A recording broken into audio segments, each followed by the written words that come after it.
Hi friends, ഞാൻ ജിൻഷ ബഷീർ. അപ്പോൾ നമ്മൾ ഇന്നുള്ളത് കോട്ടയം കോടിമതയിലെ ഹോട്ടൽ ഐഡയ്ക്ക് തൊട്ടടുത്തുള്ള റോയൽ എഡ്യൂക്കേഷൻ ഗ്രൂപ്പിനൊപ്പമാണ്. അപ്പോൾ എല്ലാവരുടെയും ഒരു സ്വപ്നമാണ് വിദേശത്ത് പോയി പഠിക്കുക അല്ലെങ്കിൽ വിദേശത്ത് ജോലി ചെയ്യുക എന്നൊക്കെ ഉള്ളത്. അപ്പോൾ അതിന് ഏറ്റവും വലിയൊരു കടമ്പായി എന്ന് പറയുന്നത് IELTS, OET പോലുള്ള എക്സാംസ് ആണ്. അത് പാസ്സാകുക വളരെ ഈസി ആയിട്ടുള്ളൊരു കാര്യമല്ല, വളരെ ടഫായിട്ടുള്ള കാര്യം തന്നെയാണ്. വളരെ മിടുക്കരായ ആളുകളാണ് പോകുന്നതെന്നാണ് എൻ്റെ ഒരു അറിവ്. പക്ഷേ ഇവിടെ വന്നു കഴിഞ്ഞപ്പോൾ എനിക്ക് മനസ്സിലാക്കാൻ കഴിഞ്ഞത് വളരെ ഈസി ആയിട്ട് IELTS, OET ഒക്കെ നമ്മളെ പാസ്സാകാൻ ഇവർ സഹായിക്കും എന്നുള്ളതാണ്. അപ്പോൾ അങ്ങനെ ഒരു കാര്യം കണ്ടപ്പോൾ അത് എന്തുകൊണ്ട് നിങ്ങളോട് ഷെയർ ചെയ്ത് കൂടാ എന്ന് തോന്നി. അപ്പോൾ ഇതിനെപ്പറ്റി വിശദമായിട്ട് സംസാരിക്കണം എന്നുണ്ടെങ്കിൽ എൻ്റെ മാത്രം അറിവ് പോരാ. വാ, നമുക്ക് അകത്തേക്ക് പോകാം.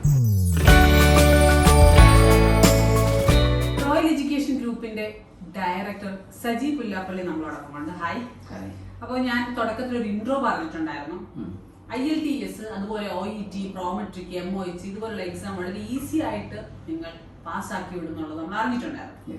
അപ്പൊ പലപ്പോഴും ഞാൻ പല വീഡിയോസും കണ്ടിട്ടുണ്ട്. അപ്പോൾ ഇത് മറ്റുള്ളവർക്ക് ഉപകാരപ്പെടും എന്ന് തോന്നിയത് കൊണ്ടാണ് ഇത് പ്രസന്റ് ചെയ്യാൻ വെച്ചത്. ശരിക്കും പറഞ്ഞാൽ IELTS വളരെ ടഫായിട്ടുള്ള ഒരു എക്സാം ആണെന്ന് എല്ലാവർക്കും അറിയാൻ പറ്റും. ഇത് എങ്ങനെയാണ് നിങ്ങൾ ഈസി വേയിലേക്ക് കൊണ്ടുവന്നതെന്ന് പറയാം. ഓക്കെ, അതിന്റെ മെയിൻ പ്രത്യേകത എന്ന് വെച്ച് കഴിഞ്ഞാൽ തന്നെ നമ്മുടെ ഇവിടുത്തെ അധ്യാപകരാണ്.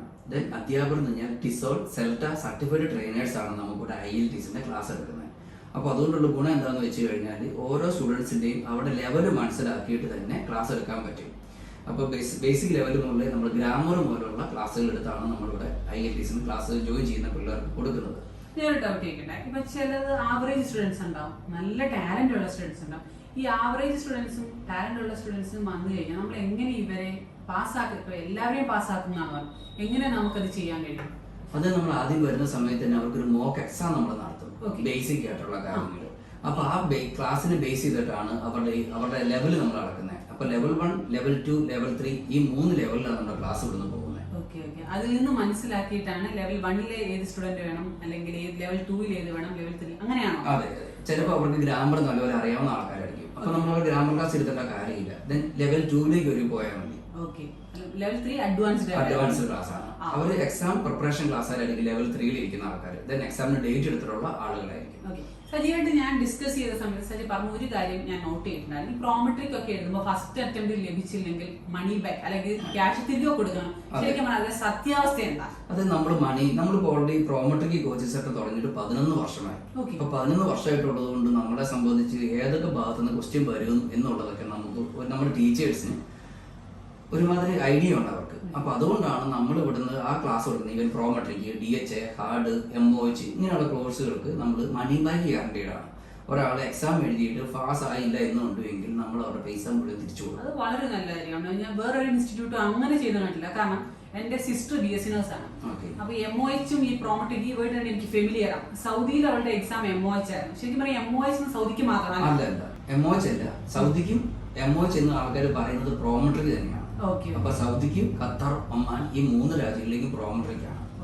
ദുബായിക്കാണെങ്കിൽ DHA, അബുദാബിക്കാണ് ഹാർഡ്, ഷാർജ ആണെങ്കിൽ ഷാർജ MOH. ഇങ്ങനെ ഇത് സ്പെഷ്യലൈസ് ചെയ്ത് ഹാർഡ് എഴുതാനാണ് അല്ലെങ്കിൽ DHA എഴുതാനാന്ന് പറഞ്ഞ ആളുകൾ വരുന്നുണ്ട്. എന്റെ സിസ്റ്റർ MOH നോർമലി എഴുതി പാസ്സായി. പ്രോമെട്രിക് സ്വന്തമായിട്ട് പഠിച്ച് എഴുതിയിട്ടുണ്ടായിരുന്നു. അപ്പം ഒരു എക്സാമിന്, അതായത് പ്രോമെട്രിക് എഴുതണമെങ്കിൽ 14,000.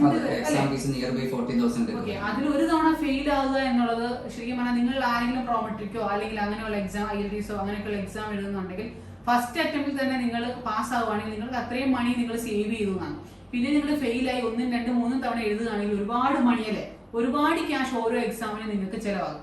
അപ്പോൾ അത് നിങ്ങൾക്ക് വളരെ ഈസി ആയിട്ട് ഫസ്റ്റ് അറ്റംപ്റ്റിൽ പാസ് ആവണമെന്നുണ്ടെങ്കിൽ നേരെ ഇങ്ങോട്ട് വരികയെന്നേ ഉള്ളൂ. എൻ്റെ ഒരു സജഷനാണ്. പിന്നെ നമ്മുടെ ഇൻസ്റ്റിറ്റ്യൂട്ടിനെ പറ്റി ഫോളോവേഴ്സിനോട് പറയാനുള്ളത് എന്താ? നമ്മുടെ ക്വാളിറ്റി എഡ്യൂക്കേഷൻ അതാണ് നമ്മൾ പണ്ട് മുതലേ യൂസ് ചെയ്യുന്നത്. അപ്പം അതുകൊണ്ട് തന്നെയാണ് നമുക്ക് ഇവിടെ ഇപ്പൊ ഞാൻ പറഞ്ഞില്ലേ, നമ്മൾ 11 വർഷമായിട്ട് ഇൻസ്റ്റിറ്റ്യൂട്ട് നടത്തിയതുണ്ടെങ്കിൽ പോലും എനിക്ക് തോന്നുന്നു കേരളത്തിൽ എനിക്ക് തോന്നുന്നു നമ്മൾ സ്റ്റാർട്ട് ചെയ്യുന്ന സമയത്ത് 4ാമത്തെ 5ാമത്തെ ഇൻസ്റ്റിറ്റ്യൂട്ട് ആയിട്ടാണ് നമ്മളിവിടെ റൺ ചെയ്യാൻ തുടങ്ങിയത്. അപ്പോ ഇവിടെ വന്ന് കോഴ്സ് എടുത്തു കഴിഞ്ഞാൽ, അല്ലെ ഈ ഇൻസ്റ്റിറ്റ്യൂട്ടിൽ വന്നു കഴിഞ്ഞാൽ നിങ്ങൾ ആൾ ഉദ്ദേശിക്കുന്ന രാജ്യത്ത് കയറ്റിവിടുന്നുള്ള ഉറപ്പാണ്. അതെ, അത് നമ്മുടെ കോച്ചിങ് നമ്മളിവിടെ കൊടുക്കുന്നുണ്ട്. എക്സ്പേർട്ട് ട്രെയിനേഴ്സ് ആണ് നമുക്ക് ഇവിടെ ഉള്ളത്. അവർക്കൊരു ജോലി ആകുന്നത് വരെ നിങ്ങളുടെ സപ്പോർട്ട് ഉണ്ടാവും. ഒരു പ്രാവശ്യം മറ്റുള്ള സ്ഥലങ്ങളിൽ എഴുതിയിട്ട് പാസ്സാകാതെ വന്നാൽ പോലും നമുക്ക് കുഴപ്പമില്ല, നമ്മൾ അവരെ പാസ്സാക്കും. ഞാൻ മണി ബാക്കാണ്. നമ്മൾ ഒരു ഫീസ് എന്തെങ്കിലും കാരണത്തിൽ ഫെയിൽ ആയി കഴിഞ്ഞാൽ നമുക്ക് പൈസ വേണ്ട. നമുക്ക് ഇതല്ലാതെ തന്നെ ജർമ്മൻ ഭാഷ നമ്മൾ പഠിപ്പിക്കുന്നുണ്ട്, OET പഠിപ്പിക്കുന്നുണ്ട്, OET എന്ന് പറഞ്ഞാൽ മെഡിക്കൽ പ്രൊഫഷണൽസിൽ നിന്നുള്ള കോഴ്സാണ്. ഒക്യുപേഷണൽ ഇംഗ്ലീഷ് ടെസ്റ്റ് എന്നാണ് മുഴുവൻ. ഞാൻ സാധാരണ കേട്ടുള്ളത് IELTS എഴുതാൻ പ്രയാസമുള്ളവരാണ് ഈ OET ഒക്കെ. എനിക്ക് അറിയില്ല. അതെ, IELTS എഴുതിയിട്ട് ചിലപ്പോൾ 1-2 പ്രാവശ്യം എഴുതി കിട്ടാതെ വരുന്ന ആൾക്കാരായിരിക്കും മേ ബി കുറച്ച് പേര് OET-ലേക്ക് വരുന്നത്. അല്ലാതെ മെഡിക്കൽ പ്രൊഫഷനിൽ കുറെ ആളുകൾ ഡയറക്റ്റ് OET തന്നെ എഴുതുന്ന ആൾക്കാരാണ്. OET, IELTS, പിന്നെ ജർമ്മൻ എന്താണ്? ജർമ്മൻ ലാംഗ്വേജ് ട്രെയിനിങ് ആണ്. ജർമ്മനിക്കുള്ള ഗുണം എന്താണെന്ന് വെച്ച് കഴിഞ്ഞാൽ സ്റ്റഡി വിസയ്ക്ക് ഒരാളെ ജർമ്മനിക്ക് പോകണമെന്നുണ്ടോ എങ്കിൽ പോലും ജർമ്മൻ ഭാഷ അറിയാമെന്നുണ്ടെങ്കിൽ ഫ്രീ ഓഫ് കോസ്റ്റ് ആണ് ജർമ്മനി പഠിക്കാം. ഇവർ നേഴ്സിംഗ്, എഞ്ചിനീയറിംഗ്, മെഡിസിൻ ഇതെല്ലാം ഫ്രീ ഓഫ് കോസ്റ്റ് ജർമ്മനിയിൽ പഠിക്കാൻ പറ്റും. ഈ ജർമ്മനിക്ക് പോകുന്ന ഒരുപാട് ആളുകളുണ്ടോ?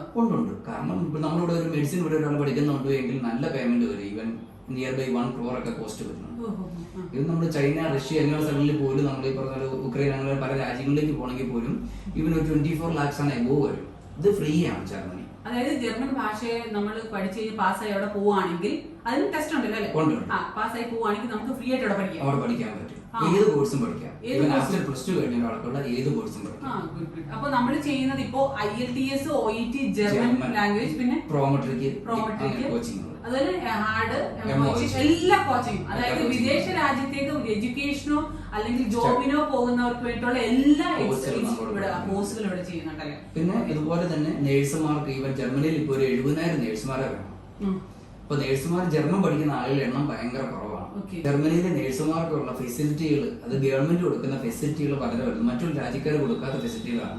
ദെൻ ചൈൽഡ് എഡ്യൂക്കേഷൻ, അവരുടെ ഹെൽത്ത് ഇൻഷുറൻസ് ഇതെല്ലാം ഫ്രീ ആണ്. അതിനൊന്നും പേയ്മെന്റ് കൊടുക്കണ്ട. മറ്റുള്ള രാജ്യങ്ങളിൽ ഇതിനെല്ലാം പേയ്മെന്റ് ഇഷ്യൂ ഉണ്ട്. ഇതെല്ലാം ഫ്രീ ഓഫ് കോസ്റ്റ് ആണ്. ജർമ്മനി ഏറ്റവും നല്ലൊരു. അപ്പൊ ഇവിടുന്ന് ഒരുപാട് നഴ്സുമാർ കയറി പോകുന്നുണ്ട് ജർമ്മനിക്ക്. ഒത്തിരി പിള്ളേർ കയറി പോകുന്നുണ്ട്. അവർക്കുള്ള ലാംഗ്വേജ് ട്രെയിനിങ് നമ്മൾ കൊടുക്കുന്നുണ്ട്. ജർമ്മന്റെ A1, A2, B1, B2 level വരെയുള്ള ക്ലാസ് നമ്മൾ കൊടുക്കുന്നുണ്ട്. അതൊക്കെ പോട്ടെ, ഇത് ഇവിടുത്തെ എഡ്യൂക്കേഷൻ ക്ലാസ്സിലെ ടൈം ഏതൊക്കെയാണ്? രാവിലെ മോർണിംഗ് ക്ലാസ്സും ഇപ്പൊ ജർമ്മൻ ക്ലാസ്സിലാണെങ്കിൽ മോർണിംഗ് ഈവനിങ് 2 ബാച്ചായിട്ടാണ് പോകുന്നത്. Time 10 to 4. 10 to 4. അതിൽ ഏത് ടൈം വേണമെങ്കിലും രാവിലെ നമ്മുടെ റെഗുലർ ക്ലാസ്സിൽ IELTS, OET ഒക്കെ റെഗുലർ ക്ലാസ് ആണ്. 10 to 4 ഒറ്റ ക്ലാസ് ആണ്. ഇനി ജോബ് ഉള്ളവരാണെങ്കിൽ അവർക്ക് വേണ്ടിട്ട് ക്ലാസ് ഉണ്ട്. ഓൺലൈൻ ക്ലാസ്സുകളാണ്. ആ ഫെസിലിറ്റി ഉണ്ടല്ലേ? അപ്പൊ ജോബ് ഉള്ളവർക്കും പ്രശ്നമില്ല, പഠിക്കുന്നവർക്കും പ്രശ്നമില്ല. ഏത് ടൈം വേണമെങ്കിലും നമ്മൾ അഡ്ജസ്റ്റ് ചെയ്ത് കൊടുക്കാൻ പറ്റും. നമ്മൾ എക്സാം പാസ് ആവുന്നതിനെ പറ്റിയൊക്കെ പറഞ്ഞിരുന്നു. എക്സാം പാസ്സായി കഴിഞ്ഞ് പലരും ജോബിന് വേണ്ടി വെയിറ്റ് ചെയ്തിരിക്കുന്നവരുണ്ട്. പ്രോമട്രിക്ക് പാസ്സായി, അല്ലെങ്കിൽ IELTS പാസ്സായി, പിന്നീട് ജോബ് കണ്ടെത്തണം. ഓരോരുത്തരും ഓരോ വിദേശത്ത് പോയി ജോബ് കണ്ടെത്തണം. അതിന് നമ്മൾ ചെയ്യുന്ന സപ്പോർട്ട് എന്താ? സപ്പോർട്ട് ചെയ്യുവോ അല്ലെങ്കിൽ ജോബ് നേടിക്കൊടുക്കാൻ അവരെ സഹായിക്കുക, എന്താണ് ചെയ്യുന്നത്? ചെയ്യുന്നുണ്ട്. നമ്മൾ ഓൾറെഡി ഇപ്പൊ ജർമ്മനി ആണെന്നുണ്ടെങ്കിൽ ജർമ്മൻ ഭാഷ പഠിച്ചു കഴിഞ്ഞ ഒരാൾക്ക്, B1 കഴിഞ്ഞ ഒരാൾക്ക് നമ്മൾ തന്നെ ജർമ്മനിയിൽ പ്ലേസ്മെന്റ് ചെയ്യുന്നുണ്ട്. അത് ഫ്രീ ഓഫ് കോസ്റ്റ് ആണ്, പേയ്മെന്റ് ഒന്നുമില്ല. അതുപോലെ UK, ഈവൻ OET പാസ്സായ ഒരാൾക്ക് UK, അയർലൻഡ് നേഴ്സുമാരെ സംബന്ധിച്ച് ഞങ്ങൾ UK, അയർലൻഡ്, ജർമ്മനി ഇവിടെ എല്ലാം ഫ്രീ ഓഫ് കോസ്റ്റിൽ പ്ലേസ്മെന്റ് ഉണ്ട്. നമ്മൾ ജർമ്മനിയിൽ നമ്മുടെ അസോസിയേറ്റ്സ് ഓഫീസ് ഉണ്ട് മൂണിക്കിൽ. അപ്പോ ഇവിടുന്ന് പോകുന്നവർക്ക് ജോബ് നമ്മൾ വാങ്ങി കൊടുക്കുന്നതന്നെയാണ്. അതെ, നമ്മൾ തന്നെ ഇന്റർവ്യൂ എല്ലാം അറേഞ്ച് ചെയ്യും. തന്നെ സ്കൈപ്പ് ഇന്റർവ്യൂ ആയിരിക്കും ചിലപ്പം ഇപ്പോഴത്തെ ഈ കോവിഡ് സിറ്റുവേഷൻ. അത് കഴിഞ്ഞാൽ നമ്മൾ ഫേസ് ടു ഫേസ് ഇന്റർവ്യൂ തന്നെ അറേഞ്ച് ചെയ്യും. അവർ ഓഫർ ലെറ്റർ കിട്ടി നമ്മൾ വിസ വരെയുള്ള കാര്യങ്ങളെല്ലാം നമ്മൾ അവർ ചെയ്യും. ദെൻ അപ് ടു അവർ എയർപോർട്ടിൽ ചെന്ന് കഴിഞ്ഞാൽ അവിടെ നിന്നുള്ള പിക്കപ്പ് എല്ലാം നമ്മൾ തന്നെ ചെയ്തു കൊടുക്കും. അപ്പൊ ഇത്രയായ സ്ഥിതിക്ക് നമ്മുടെ ഒരു IELTS ട്രെയിനറെ ഒന്ന് പരിചയപ്പെടുത്താൻ പറ്റുമോ? ഒരാളെ മതി നമുക്കൊന്ന്. തീർച്ചയായിട്ടും നമ്മുടെ IELTS ട്രെയിനറെ പരിചയപ്പെടുത്താം. ടോമി സാർ ഇവിടുത്തെ റോയൽ എഡ്യൂക്കേഷൻ ഗ്രൂപ്പിന്റെ ട്രെയിനേഴ്സിൽ ഒരാൾ നമ്മളോടൊപ്പം ഉണ്ട്. ടോമി സാറാണ് നമ്മളോടൊപ്പം ജോയിൻ ചെയ്തിട്ടുള്ളത്. സാർ, എനിക്ക് കുറച്ച് ക്വസ്റ്റ്യൻസ് ഉണ്ട്. ഫസ്റ്റ്, നമ്മളൊരു സ്റ്റുഡന്റ് സാറിന്റെ അടുത്തേക്ക് വരുന്ന സമയത്ത്, അല്ലെങ്കിൽ ഈ അക്കാഡമിയിലേക്ക് വരുന്ന സമയത്ത് എങ്ങനെയാണ് ഈ ഒരു സ്റ്റുഡന്റ് ബിലോ ആവറേജ് ആണോ, അല്ലെങ്കിൽ ആവറേജ് ആണോ, അഡ്വാൻസ് ലെവലിലുള്ള സ്റ്റുഡന്റ് ആണോ എന്ന് തിരിച്ചറിയുന്നത്? Okay. Whenever any new student joins our coaching center, we would conduct a test. Okay. There is a preliminary test to assess the level of English that this particular student has. Okay.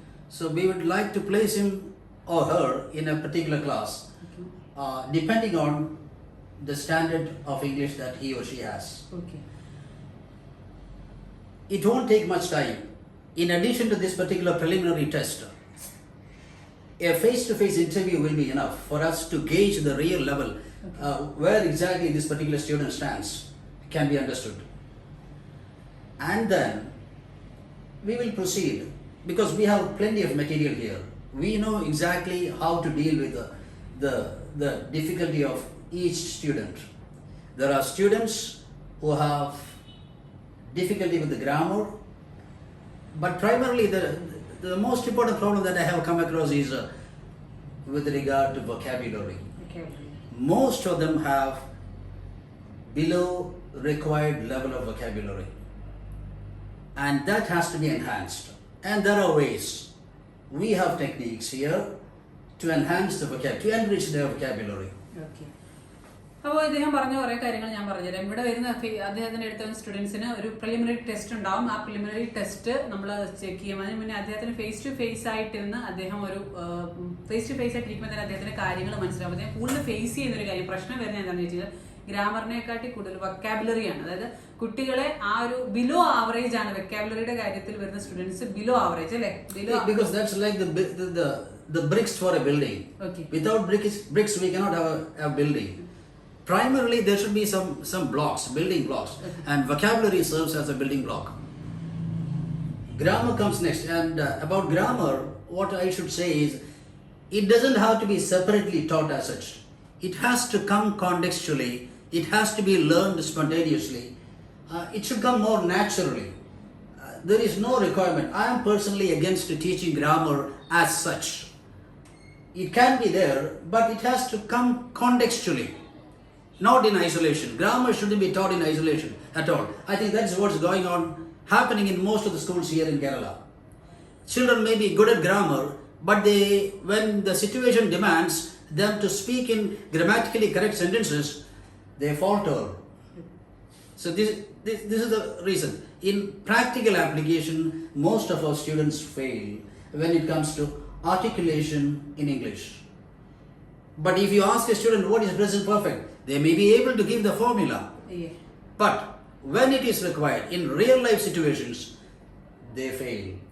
Okay, sir പറഞ്ഞ എന്താന്ന് വെച്ച് കഴിഞ്ഞാൽ സാറിന് grammar പഠിപ്പിക്കുന്നതിനോട് അത്ര വലിയൊരു യോജിപ്പില്ല, അതിനൊരു എതിരായിട്ട് നിൽക്കുന്ന ഒരാളാണെന്നാണ്. ബിക്കോസ് ഒരു കുട്ടിയെ നോക്കിക്കഴിഞ്ഞാൽ കുട്ടിക്ക് പക്ക ഗ്രാമർ അറിയാമായിരിക്കും. ഇപ്പൊ പ്രസന്റ് പെർഫെക്റ്റ് അല്ലെ പ്രസന്റ് കണ്ടിന്യൂസ് എന്താണെന്ന് ചോദിച്ചു കഴിഞ്ഞാൽ വളരെ ഈസി ആയിട്ട് എന്റെ മെത്തേഡ് അതിന് പറഞ്ഞു തരാൻ പറ്റും. ബട്ട് ഒരു റിയൽ സിറ്റുവേഷനിൽ ഹൗ ടു യൂസ് അല്ലെങ്കിൽ അത് എങ്ങനെ യൂസ് ചെയ്യാം എന്നുള്ള കാര്യം അവർക്ക് കറക്റ്റ് ആയിട്ട് ഒരു സെന്റൻസ് കംപ്ലീറ്റ് ചെയ്യാൻ പറഞ്ഞു കഴിഞ്ഞാൽ അവർക്ക് അത് അറിയാൻ പറ്റില്ല എന്നാണ് സാർ പറഞ്ഞത്. ഗ്രാമറിൽ മാത്രമല്ല ഫോക്കസ് ചെയ്യേണ്ടത് ബാക്കിയുള്ള കാര്യങ്ങളാണ്. അത് അദ്ദേഹം ഈ ഒരു ബിൽഡിങ്ങിന്റെ കേസിൽ അല്ലെ ഒരു ബ്രിക്കിന്റെ കേസിൽ നമ്മളൊരു എക്സാമ്പിൾ പറഞ്ഞതുപോലെ ഒരു കുട്ടി ഇപ്പൊ തന്നെ നിങ്ങൾക്ക് മനസ്സിലാവും അദ്ദേഹത്തിന്റെ ലാംഗ്വേജ് എന്താണെന്നും അദ്ദേഹം ഒരു കുട്ടിയെ എങ്ങനെയാണ് ട്രീറ്റ് ചെയ്യുന്നതെന്നുള്ള രീതികൾ സാറിന്റെ സംസാരത്തിൽ നിന്ന് മനസ്സിലായി.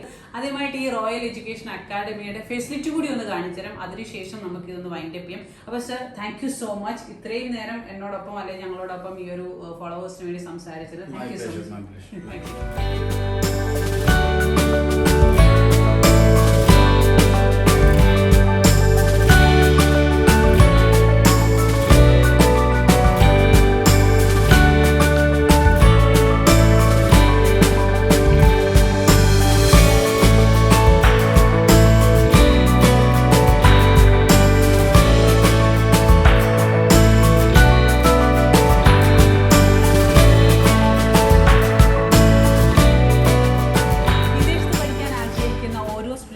യൂസ്ഫുൾ ആകുന്ന ഒരു വീഡിയോ ആയിരുന്നു ഇതെന്ന് ഞാൻ വിശ്വസിക്കുന്നു. ഇതുപോലെ നിങ്ങൾ കാണാൻ ആഗ്രഹിക്കുന്ന, അറിയാൻ ആഗ്രഹിക്കുന്ന ചെറിയ വിശേഷങ്ങൾ അല്ലെ വലിയ കാര്യങ്ങൾ, അതും അല്ലെങ്കിൽ ഞങ്ങളുടെ ഡെയിലി വ്ലോഗുകളൊക്കെ ആയിട്ട് ഞങ്ങൾ വരും. മറക്കണ്ട ജിൻഷാ ബഷീർ എന്നുള്ള പേജ് ഫോളോ ചെയ്യുക, ജിൻഷാ ബഷീർ എന്ന യൂട്യൂബ് ചാനൽ സബ്സ്ക്രൈബ് ചെയ്യുക. വീണ്ടും പുതിയൊരു വീഡിയോ കാണാം. അതുവരയ്ക്കും ബൈ ബൈ.